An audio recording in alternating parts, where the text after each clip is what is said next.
With their advanced foams, lightweight, and rocker geometries, super trainers can be a boon for runners over 50. Their fundamental form and function makes them perfect for counteracting one of the biggest reasons we slow down as we age, which is our declining capacity for power generation at the ankle. But super trainers also present certain risks that can be more problematic for us than for younger adults. They also tend to be pretty expensive, with many retailing for over $200 US. So how can we navigate this rapidly expanding super trainer landscape to find the shoes that are right for us as runners over 50? Well, that's what this video is all about. Welcome to We Run Over 50, where it's our mission to inspire more people over 50 to become runners over 50. My name is Ernest, and as you might have guessed, I am a runner over 50. I've also worked in and around the athletic footwear industry for over 2 decades, with most of that time focused on running. That said, I am not a doctor, and the content on this channel is for informational and educational purposes only, and does not constitute medical advice. Please see the description below for our full disclaimer, and while you're down there, we'd be forever grateful if you were to like and subscribe. Or better yet, join our community on Patreon, where members get access to exclusive content, including ad-free videos, Q&A videos, shoe report cards, and more. You'll find that link below as well. All right, getting back to super trainers. Since we're going to cover a lot of ground, I've actually split this guide across 3 separate videos.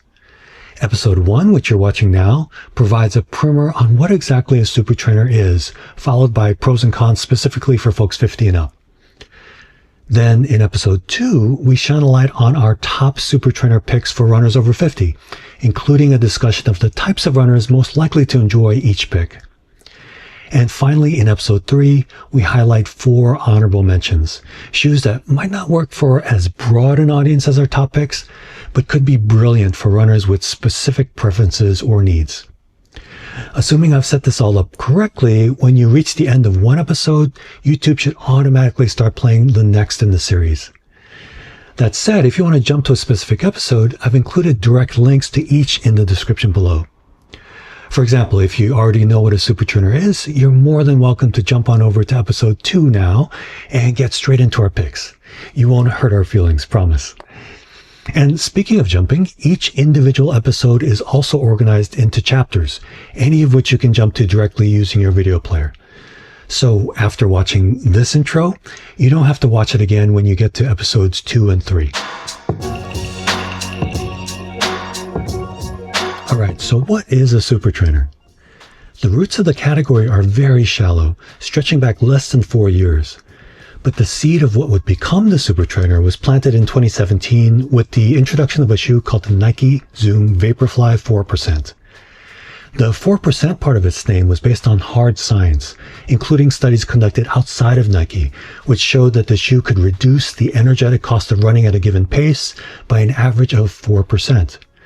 This was in comparison to the same runner at the same pace wearing the leading conventional marathon racing shoe of that era. Put in simpler terms, the Vaporfly 4% enabled its wearer to run using less energy. You, as the wearer, could bank that energy savings or spend the same amount of energy to run faster. The science behind this claim has since been published, and while not everyone experienced a boost in performance, subsequent research showed that most runners, including recreational runners, did see a benefit.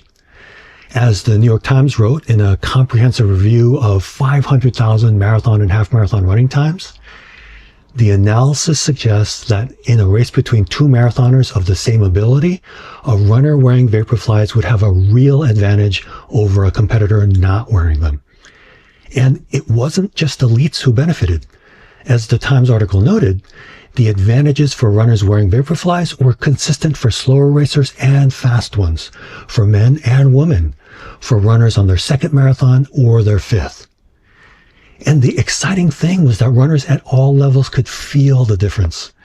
So much so that in the months following the Vaporfly's release, the media and running community at large took to calling it a quote-unquote super shoe, and the label stuck. This here is an updated version of the Vaporfly called the Vaporfly Next% 2, but it hews pretty closely to the original. Of course, Nike's competitors took notice as well, and before long, what started as one profoundly innovative shoe became the most exciting category in athletic footwear, the super shoe category. And in just a handful of years, super shoes completely wiped out the racing flats that had dominated marathoning since the late 60s, or even earlier, depending on what you consider the first modern marathon racing flat. By way of illustration, this is the shoe I wore for my first marathon in 2006, and it was state-of-the-art back then. But today, no one, whether you're an elite or recreational runner, would even consider running a marathon in a shoe like this. It's rare to see an innovation so profound that it completely reshapes an entire product category. But it's a reflection of just how much better this new super shoe architecture is compared to the status quo before it. So what makes super shoes so super? Well, in simple terms, it boils down to three key ingredients: a super foam, a very specific midsole geometry, and a stiffening element embedded in that midsole, like this curved carbon fiber plate. Starting with the foam, back in the era of marathon racing flats, the only lever the shoe brands thought they could pull to increase performance in the marathon was weight. As the legendary track coach and co-founder of Nike, Bill Bowerman, observed, every ounce shaved off a pair of shoes translates to 55 pounds saved over the course of a mile. Multiply that by 26.2 and you get a very big number. So for decades, lightness was the biggest priority when it came to marathon racers. And since the sole was by a wide margin the heaviest part of a running shoe, brands shaved away as much of the midsole as they could, which left us with the racing flat. Now, there is indisputable truth in Bill Bowerman's observation. Weight absolutely does matter. But this singular fixation on weight ultimately led the entire industry down a blind alley, and the fundamental form factor of distance racing shoes remained static for decades. That is, until the invention of the Nike Zoom Vaporfly 4%. The team of researchers behind the shoe had the wisdom to set aside the industry's weight-driven orthodoxy, and instead they started with a very simple question. What would it take to enable the world's fastest marathoners to cover 26.2 miles in under 2 hours?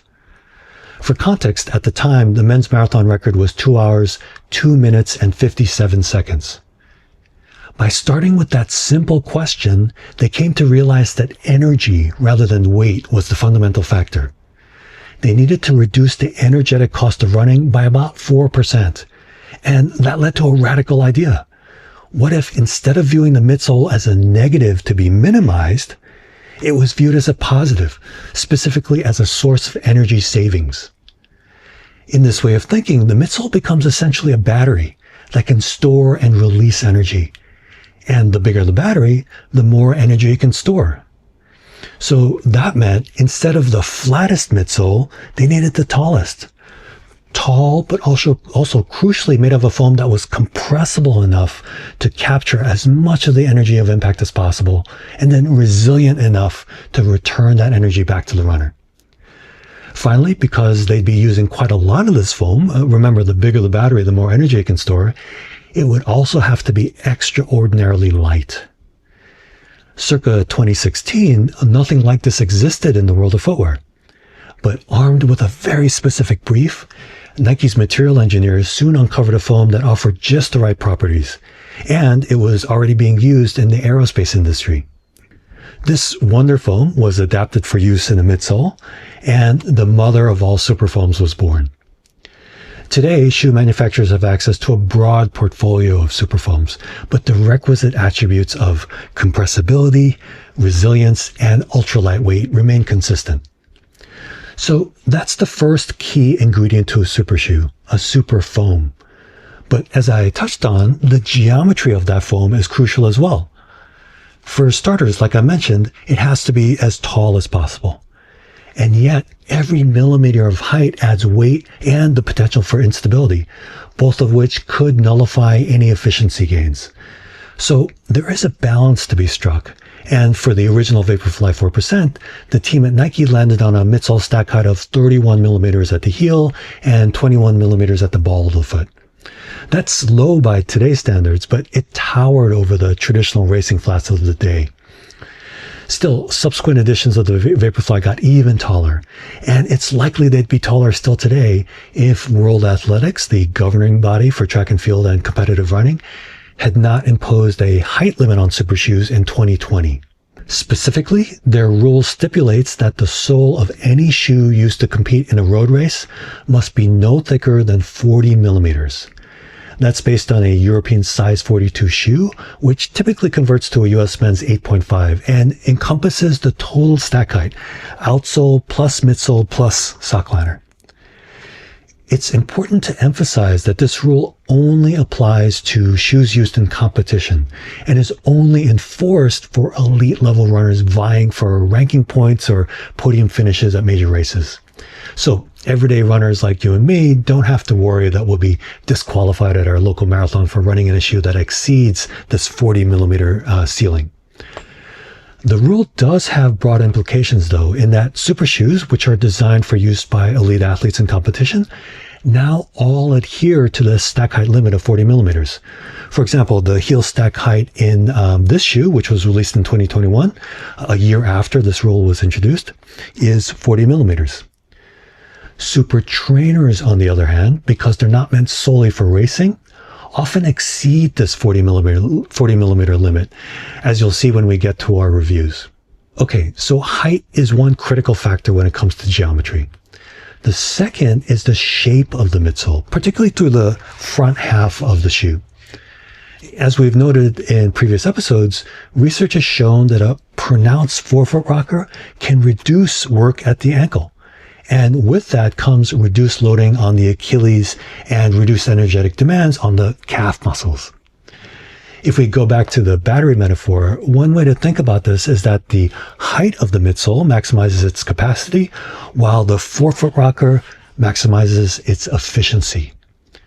According to folks who know a lot more about this sort of thing than I do, this combination of the right foam with the right geometry accounts for about 3 out of the 4% energy savings enabled by super shoes like the Vaporfly.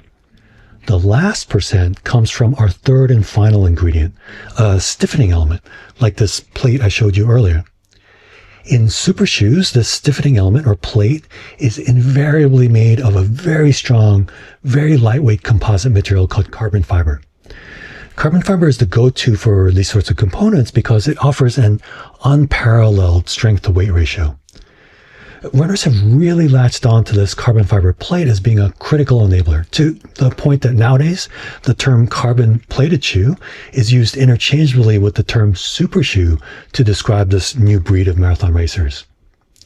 And yet, the research community has known for several years now that the stiffness provided by these plates plays only a limited role in the performance of super shoes.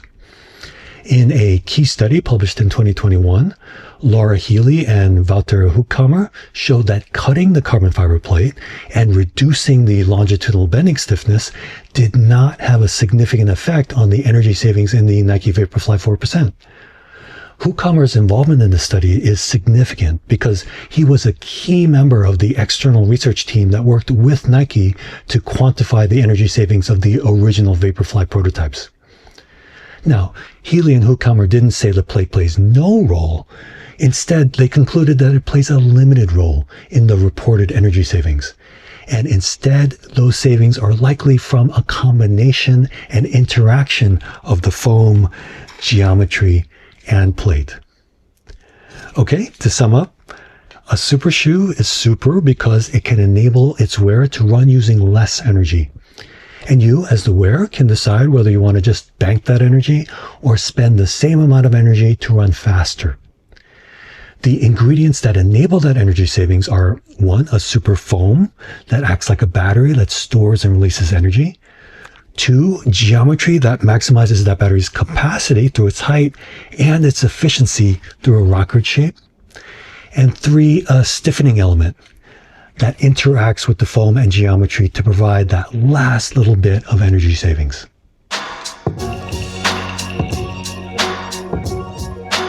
So, if that's a super shoe, what's a super trainer? Well, the objective is the same. A shoe that enables its wearer to run using less energy. But as I mentioned a minute ago, whereas super shoes are designed expressly for maximizing performance on race days, super trainers have a much broader remit that, as the label suggests, prioritizes training over racing.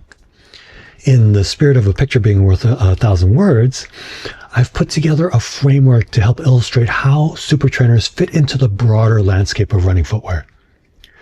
On the y-axis is who a given product is designed for, with the broad population of everyday runners at the foundation and the much narrower population of elite runners at the top. Then on the x-axis is what a given product is designed for, from very slow, low-intensity recovery runs all the way through to the highest intensity race days. To give you context, I'm going to start this chart by representing the way things were 20 years ago, in 2006. And back then, among the most popular daily trainers on the market was the Brooks Adrenaline GTS 6. As a daily trainer, it was designed to work for as broad a population as possible. And while it was best suited for the quote-unquote easy runs that should make up the bulk of any runner's total weekly mileage, it could also stretch a bit in either direction when it came to intensity. Now, to be clear, you can use a daily trainer for tempo runs and race days. If you go to any marathon, you'll see that most runners are wearing daily trainers. But as I mentioned a minute ago, what we're showing here is the optimal use case, the thing the product was designed to do. And in the case of a daily trainer like the Brooks Adrenaline, the optimal use case was easy runs. On the other end of the spectrum were the racing flats we discussed earlier. Shown here is the Nike Zoom Marathoner, which was a popular marathon racing flat in this era. With their ultra-minimal midsoles, racing flats were punishing to run in, which very much made them specialist products for elite athletes. And even for elites, racing flats with their limited protection and durability were generally reserved for race days. Now, as you can see, there's a big gap between daily trainers and racing flats. And that gap was filled by a class of shoes called performance trainers, which were also broadly referred to as tempo shoes or lightweight trainers. I'm using a shoe from ASICS called the Gel DS trainer to represent this category. As its position on our framework suggests, the performance trainer category bridged the gap between daily trainers and racing flats. Lighter than a daily trainer, they were well suited to faster, higher intensity tempo and interval runs. But with more protection than a racing flat, they could also be used for longer race-paced workouts with less wear and tear on your body. As I touched on a minute ago, given that most everyday runners run and race in the same shoe, performance trainers were geared toward the elite end of the who it's designed for spectrum. And this was the way of things until 2011, when Hoka introduced their first road shoe, the Bondi, which inaugurated a new category of max cushion daily trainers. These were still daily trainers, but thanks to their tall midsoles and plush cushioning, runners found they could go longer and easier in the shoes. Their polarizing appearance and premium pricing made them less broadly accessible than conventional daily trainers, but the max cushion category would nonetheless make an enormous impact on the running market over the ensuing years. And that brings us to 2017 and the introduction of the aforementioned Nike Zoom Vaporfly 4%, which sparked the super shoe category. Now, super shoes remained focused on the highest intensity race day efforts. And as we discussed earlier, just like the racing flats they replaced, super shoes were designed specifically for use by elite athletes in competition. But the experience offered by super shoes gave them a desirability beyond the world of elites that marathon racing flats with their punishing rides never had. Still, their price tags were astronomical, and their durability was limited, so their appeal could only stretch so far. Then, in late 2022, ASICS took a leap that now seems inevitable, but was by no means a sure thing at the time. They took the biomechanical learnings from super shoes, as well as most of the ingredients, and applied them to a shoe designed for training rather than race day. This was the original Super Blast, which established the blueprint for super trainers that still applies to this day. It hit the market at $220 and while ASICS would drop that MSRP to $200 within a few months, that was still a shocking asking price for a training shoe. Yet, in a surprise to everyone, including ASICS apparently, the Super Blast quickly gained a devoted following, and that following grew so large that the shoe was sold out through much of 2023 and into 2024. What won runners over so quickly was the Super Blast's unprecedented versatility. As Robbie Redinger wrote in his review of the Super Blast for Believe in the Run, quote, "Because they managed to keep the Super Blast so light, you really can use this as a tempo shoe and certainly as a marathon shoe, but also as a recovery shoe, which is wild. I'm not sure there are many or any running shoes that can do that right now," unquote. So that's what makes super trainers unique. Pace and lightweight that rivals that of performance trainers and can even give super shoes a run for their money, combined with comfort that rivals that of max cushion trainers and durability that rivals that of daily trainers. A super trainer could, in theory, be your one shoe to rule them all. For now, this remains the shape of the running footwear landscape, though the shoes that define each of these categories has changed. It'll be interesting to see if the growing popularity of super trainers leads to any meaningful shifts in this landscape over the coming years, especially with Chinese domestic market brands expanding globally and offering true super trainer performance at daily trainer prices. You'll see a couple of examples of this in our guide. Alright, so super trainers like this ASICS Super Blast 3 provide unprecedented versatility with at or near best-in-class performance across the spectrum of run types. How do they achieve this? Well, as I mentioned, super trainers share the same fundamental objective that drives super shoes, to enable their wearers to run using less energy. Consequently, super trainers tap into most of the same ingredients, but their much broader range of utility and lower price points, relative to super shoes at least, do require some deviations from the standard super shoe formula. First, what's the same? Well, the most important ingredients in a super trainer are super foam that acts like a battery and a geometry that maximizes both the capacity and efficiency of that battery. As I noted earlier, because super trainers are not designed expressly for use in competition, they're not held to the same 40 millimeter height limit imposed on super shoes. In fact, whereas 40 millimeters represents the ceiling for midsole stack height in super shoes, it's the floor for stack height in super trainers. For example, the heel stack height in this Super Blast 3 is 46.5 millimeters. And yet, super trainers are still subject to the laws of physics. So most incorporate features to counteract the instability that would typically be associated with platforms that are both very soft and very tall. One simple solution is to add width to the midsole. And as you can see, the Super Blast 3 is very broad across the forefoot, midfoot, and rear foot.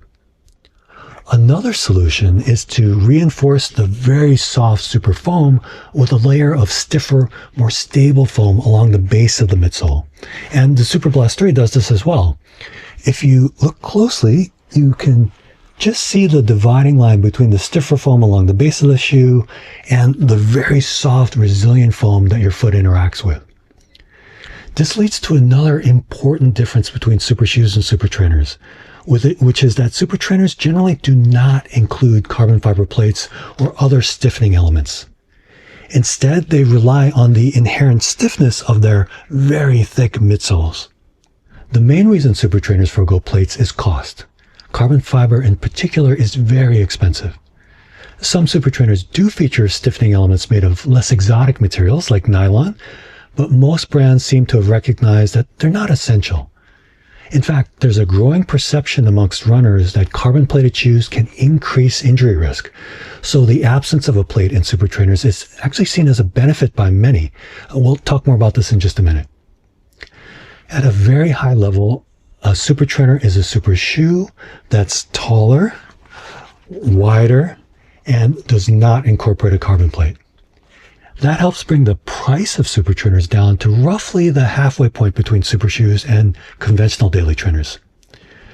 Super trainers also feature uppers that are more robust and accommodating than the gossamer thin uppers of super shoes. This, combined with more generous outsole coverage, boosts their comfort and durability. But as a consequence, the weight of super trainers generally falls between that of super shoes that are downright feathery and daily trainers that set the mean for running shoe weight. Okay, so that's what a super trainer is. Now let's talk about the pros and cons of super trainers for us runners over 50. As discussed in previous episodes, the myth that running wears out your joints and causes arthritis is just that, a myth. And it's been debunked by study after high quality study. If you want to dive into this further, please see the video where we bust the biggest running myths for people over 50. I'll make sure to include a link to that in the description. Now, all that being said, if you are over 50, you don't need me to tell you that your body is different now than it was when you were in your 20s, 30s, or even early 40s. And one of the changes we experience that has the biggest implications for running is a decline in our capacity to generate power at the ankle. This is a big deal because the propulsive power required for running is primarily generated by the ankle plantar flexors, aka our calf muscles, working in tandem with our Achilles tendon. A 2015 study funded by the US Army quantified this, showing a nearly 48% decline in ankle power from age 20 to 59. 48%! This loss of ankle power is rooted in our natural age-related loss of muscle mass, combined with the loss of elasticity in our tendons, which makes our Achilles tendon less effective at storing and releasing energy. With this loss of elasticity, our Achilles also becomes more susceptible to injury. In fact, research tells us that Achilles tendinopathy, which is chronic pain in the Achilles, is the most common running-related injury experienced by folks in middle age and older. Now, there's a reason I've gone over this litany of decline, I promise. You may remember that in the previous chapter, I explained the way a super trainer reduces the energetic cost of running is by reducing work done at the ankle. Your calf muscles don't have to work as hard, which in turn means your Achilles experiences lower loads. Basically, if you were to design a training shoe specifically for runners over 50, one that addressed our most critical areas of decline, it would look and work like a super trainer.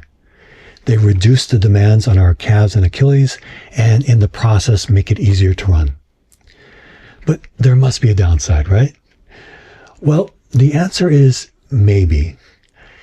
A 2016 study that compared the mechanics of running in rockered shoes versus standard shoes concluded that although running with rockered shoes might lower mechanical load on the Achilles tendon, it could increase the risk of overuse injuries of the knee joint.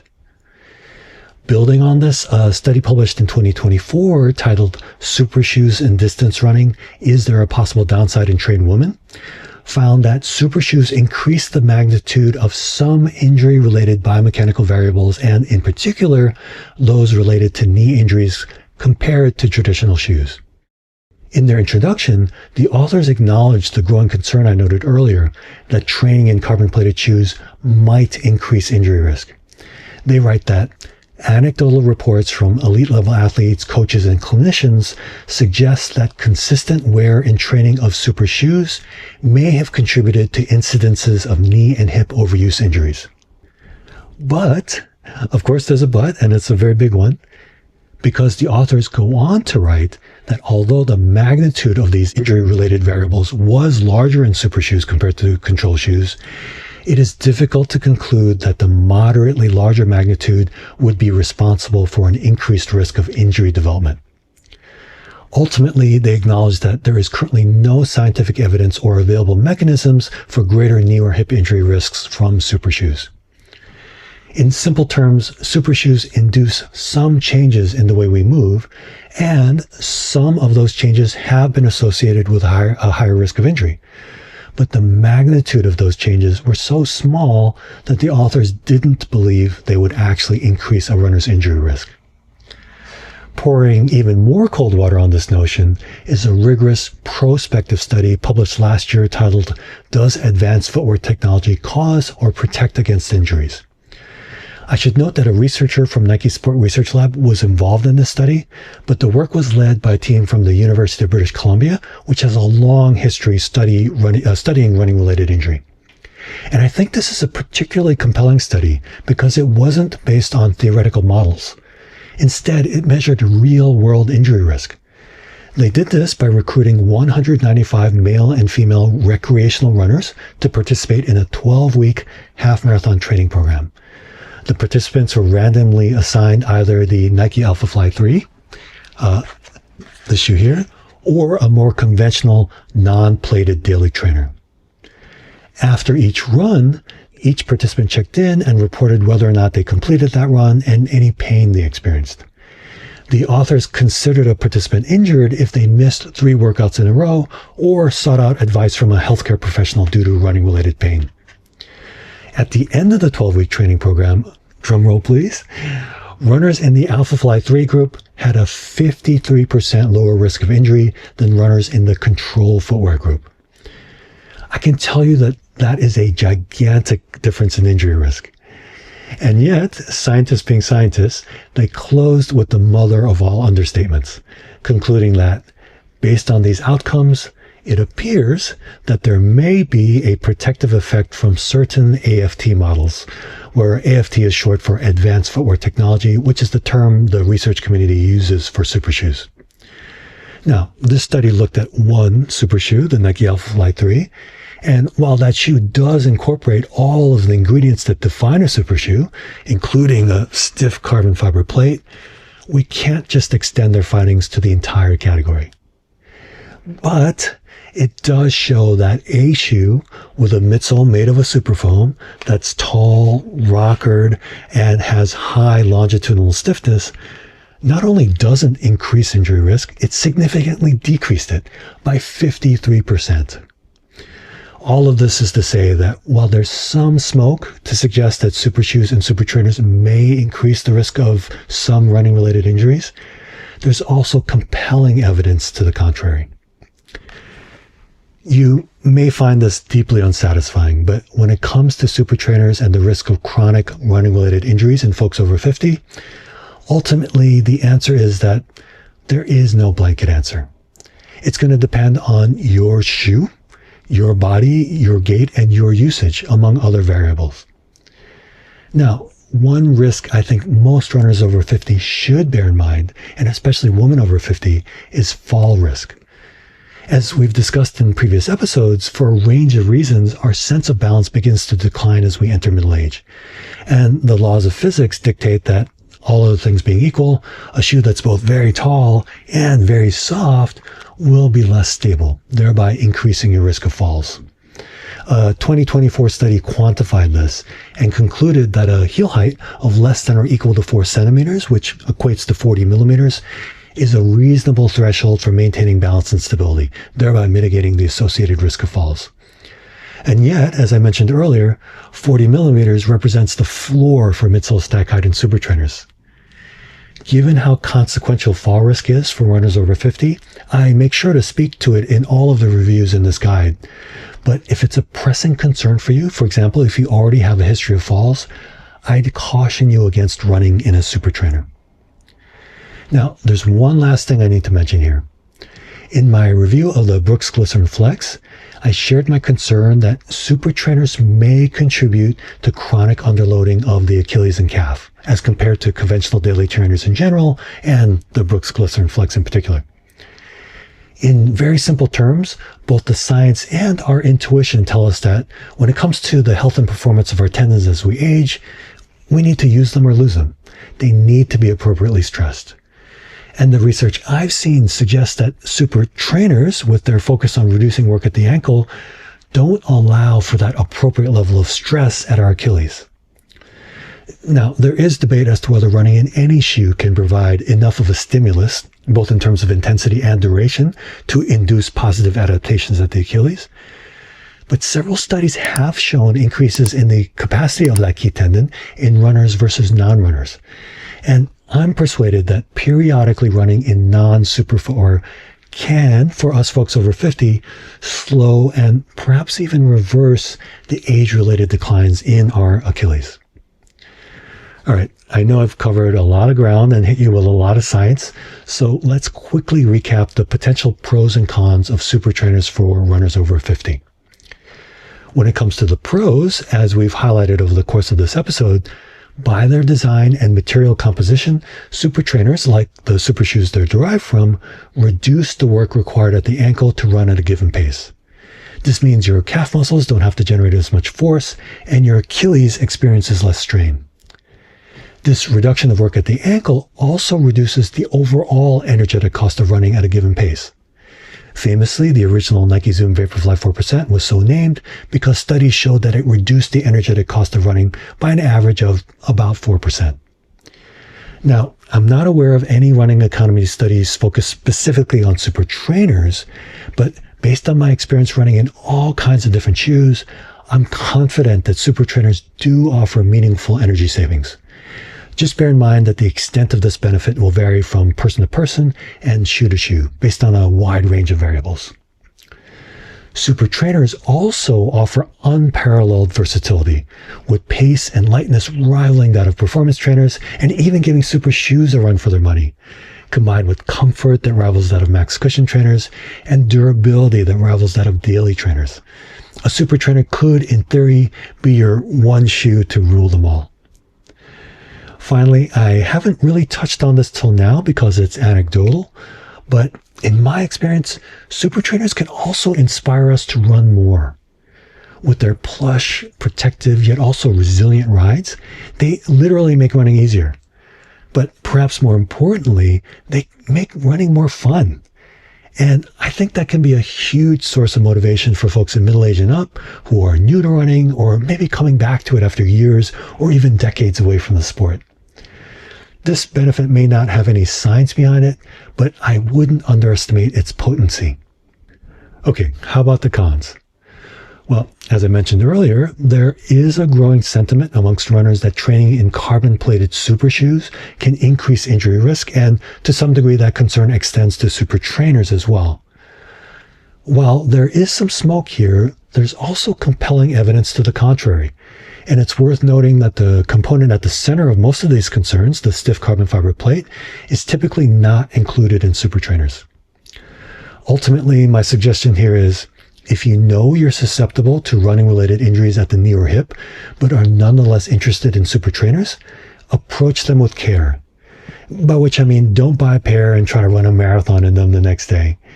Give your body time to adapt by starting with short, low-intensity runs and gradually building up from there. Our bodies have a remarkable capacity for adaptation, but it does take time. Now, our second con is more clear-cut. Almost as a rule, super trainers exceed the 40 millimeter ceiling for heel stack height that experts have identified as an important threshold for maintaining balance and stability in older adults. If fall risk is front of mind for you, I'd say a super trainer probably isn't a good choice. Third, I believe that running exclusively in super footwear could promote declines in the capacity of our calf and Achilles. I know that this may seem to contradict the pro highlighting the versatility of super trainers, but I'm not saying runners over 50 should swear off super trainers entirely. Instead, all I'm suggesting is that we do at least one run per week in a conventional non-super trainer. Finally, a downside of super trainers is that most of them are very expensive. Until recently, the entry price for the category was $200 US. Fortunately, though, new players are pushing prices down, and I highlight a few of them across our picks and honorable mentions. All right, so that's our primer on super trainers. What they are, the ingredients that make them go, and the pros and cons for runners over 50. In the next episode in this guide, we highlight the 4 shoes we believe are the best super trainers for runners over 50. As I mentioned at the top, if I've set this all up correctly, that episode should start playing automatically right after this one. But if you want to jump over to it now, you'll find a link in the description below. In the meantime, I hope this has been helpful for you, whether you're an experienced, new, or aspiring runner. And if it has been helpful, I hope you'll give it a like and share it with a friend. Liking and sharing will let YouTube know that there is an audience of, let's say, mature folks out there who are hungry for content like this. And please don't hesitate to post questions or feedback in the comments. That's a great way for us to learn together. Finally, if you want to see more from us, please do subscribe. Or better yet, join our community of like-minded people over 50 who are becoming runners over 50 over on Patreon. I've included a link in the description below. And now, episode 2 of our guide to the best super trainers for runners over 50 will start in 3, 2, 1.